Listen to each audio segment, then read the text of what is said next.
I'm Katie Lagrone. According to the National Highway Traffic Safety Administration, crashes caused by distracted drivers have reached an all-time high, with texting described as the most alarming distraction today.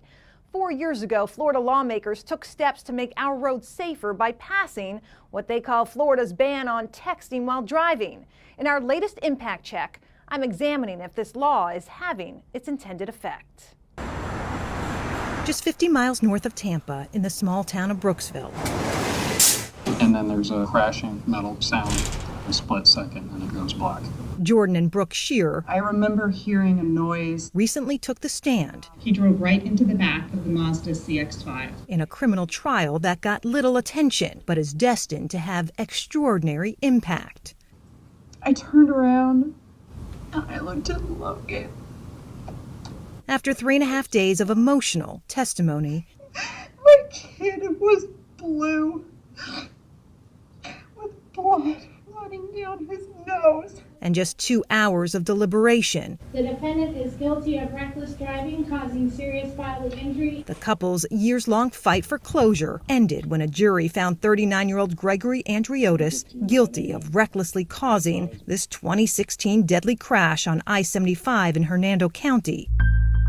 Distracted by his cell phone, Andriotis slammed so fast and so hard into the back of the Shears, their family's SUV nearly pancaked. While the case represents the first cell phone-related distracted driving case to go to trial in Florida, the wreck became a symbol of the dangers of distracted driving and inspired new state laws banning texting and driving.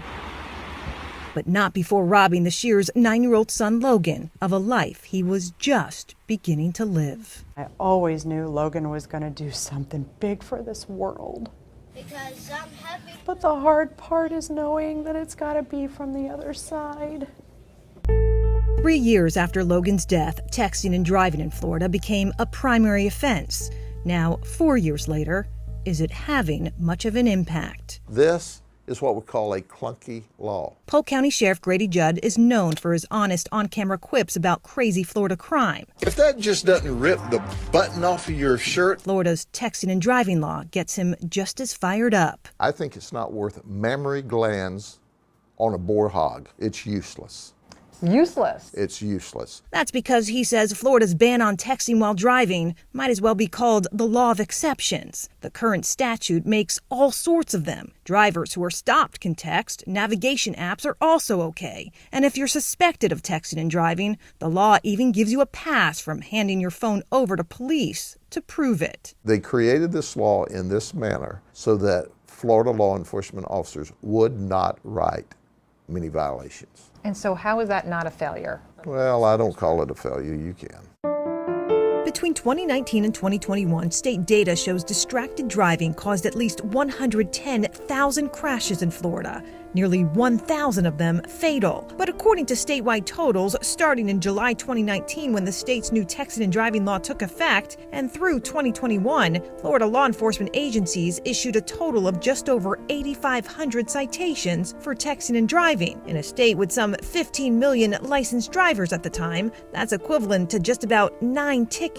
per day statewide, with several agencies, including sheriff's departments, not issuing a single ticket in a 12-month period, according to these reports. That's just ridiculous. For Gwendolyn Reese, the law and its failure is personal. She was at the beginning of her life. Her niece, Levon, was a senior at FSU in 2015 when she was killed instantly after being struck by a driver texting and driving. Reese lobbied in Tallahassee for the state law she knew wasn't strong enough even then. We said, okay, this is not what we want, but it's better than nothing. In fact, when it comes to texting and driving laws across the country, Florida is considered to have one of the weakest, with fines among the lowest, just $30 for your first offense. In New Jersey, penalties for texting and driving start at $200. When the laws are like they are, why do I expect it to make a difference? One answer, hands-free regulation, which bans drivers from using handheld devices anytime they're behind the wheel. 25 states have already adopted the law. Former GM executive Stephen Kiefer actively helped pass the law in nearly half of those states. All the states that we've been successful with these laws, the crashes and deaths go down 10 to 20%. It's not a perfect solution, but it is a good start. Kiefer started the Kiefer Foundation after losing his own son Mitchell to a distracted driver on her cell when she rear-ended him. We're trying hard to change the world in his honor. Kiefer, who recently moved to Florida, is now in the early stages of getting Florida to go hands-free too. It won't be easy. Privacy and freedom will likely be issues that stir debate here, even when victims and law enforcement we spoke with say what's on the books now is far. Unless everything is covered, then nothing is safe. From working. It doesn't keep the community safe. It's hard, it's really difficult being in our position not to just be angry.